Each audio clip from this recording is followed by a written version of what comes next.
In this section of the educational program, George Clark, a vocational rehab specialist at the Boston Center for Refugee Health and Human Rights, will be doing a vocational rehabilitation evaluation.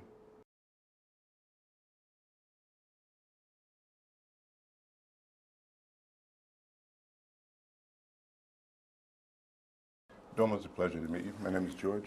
Nice to meet you too. Thank you. I'm a vocational rehabilitation specialist, and you were referred to me by Dr. Pua Warsick.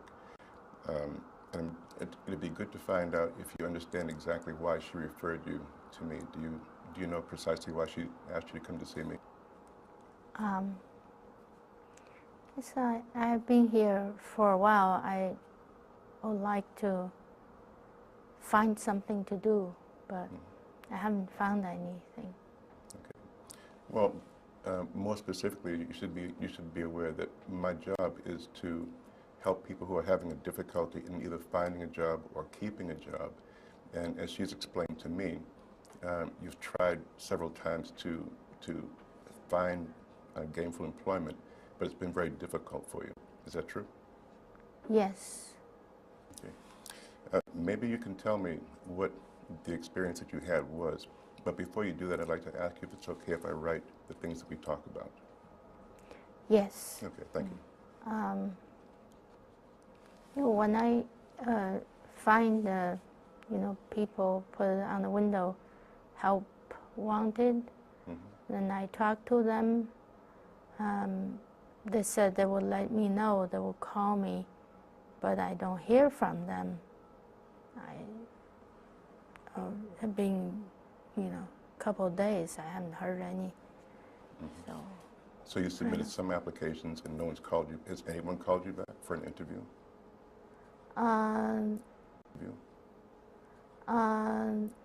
Sometimes I went for interviews, but after the interviews, the same thing.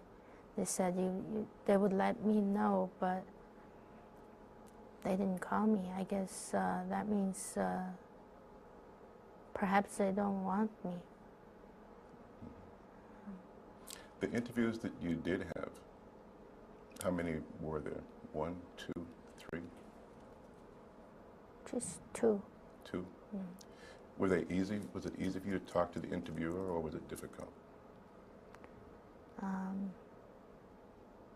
I didn't know what I was supposed to say.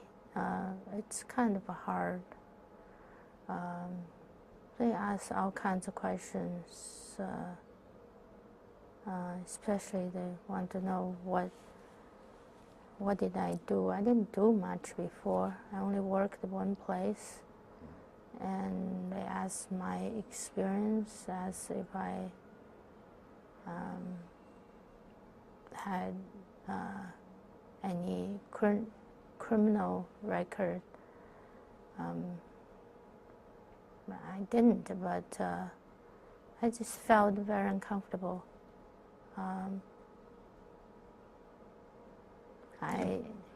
The interview questions Yes. made you uncomfortable? Yes. Okay. I think that it's important for you to know that sometimes when a person is new to the United States, or actually when they're trying for the first time to get a job or enter the workforce, it can be very confusing and very difficult. And what I'd like for us to do is to work together to try to make this a process that has as little difficulty as possible, if we can work together on that. Okay. All right. I think it's also very important for you to know that the job search that you had before, it'll be a little bit different this time because we'll be doing this together. It won't just be you. We'll be working on it together. All right. Good. Even for people who were born in the United States, the job market is a very challenging one. It's very demanding, and it's a very competitive market. But for someone like yourself who's unfamiliar with this, it can be very frightening also. So Yes. we'll work on developing a plan that makes it easier for you, which is going to include practicing, role playing, and then actually applying for specific jobs. Okay.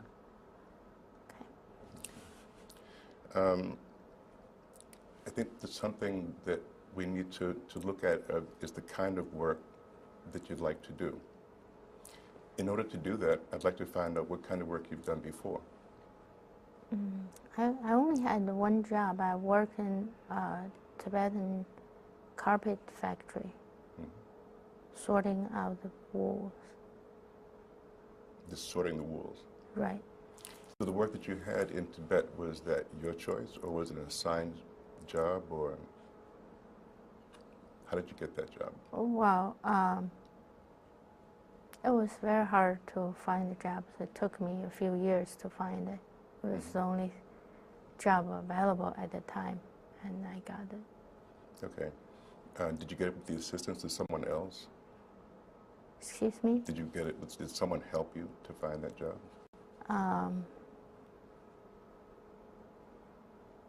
I guess we have some help from friends to say a few good words to the factory for me to get it. Okay. I think that what I'd like to do is go back just a minute and address two issues that you brought up. One was that you felt that the interview questions that you had were very difficult and they made you feel uncomfortable, correct? Yes. And you weren't sure why the interviewers that you did go to didn't call you back, right? Right. Okay. We'll talk about these a whole lot more in depth as time goes on, but just for the time being, I want to kind of ease your mind that it's not about you, that you weren't called back, and to speak about the questions that were asked of you also. Many times an employer has a position, and that position is applied for by maybe 5 people, maybe 10 people, 15, maybe even 20 people, sometimes more. When they hold an interview, the purpose of the interview is to get to know you, to find out whether you'd be better match for that position than someone else, or whether someone else would be a better match for the position than you would. So that what they'll do is they'll read your application, they'll call you for an interview, they'll talk with you and ask you about things that you've already written down. But the reason is not bad. The reason is that they need to hear you speak. They need to hear you recall the events of your life. They need to hear you recall your former employment. In that way, they'll compare what they hear from you with what they hear from other people, and they'll make a decision as to who best fits the job. Does that make sense to you? Yes. Okay. And we'll talk further about the interview process and how to prepare for it and how to practice it over a short period of time. Okay. The other issue that you brought up was the fact that other employers hadn't even called you back when they said that they would. And because of the fact that so many employers interview so many people, they had developed a polite way of simply saying, if we want to consider you for rehire or for hiring, we'll call you back. It doesn't mean that you've done anything wrong. It doesn't mean that you've had a bad interview. It simply means that they're considering you, and if they want to speak to you again on it, they'll give you a phone call. But if they don't call you, it's not something that you've done wrong. All right? Okay. I guess I misunderstood. I thought they would call me back, and either way. Maybe my English is not very good, so I didn't get that part. It sounds to me that your English is very good. That's what's going to make our process that much easier. Thank you. What we should do is try to find out what it is that is important to you. In other words, we know that you've been granted asylum, which is a good thing, and I congratulate you for that. Thank you. And you've been granted authorization to work. Yes. And now that you've been granted authorization, have you thought about the kinds of things that you'd like to do in order to earn a living, in order to make your money? Not really. I haven't really, I don't have many skills, so I don't know what I can do. then what we'll do together, you and I, we'll try to process the things that you've thought about over the course of your life, things that you've either dreamed about, that you want to do, that you may have seen someone else or heard of someone else doing that you may want to do also. And we'll talk about those things.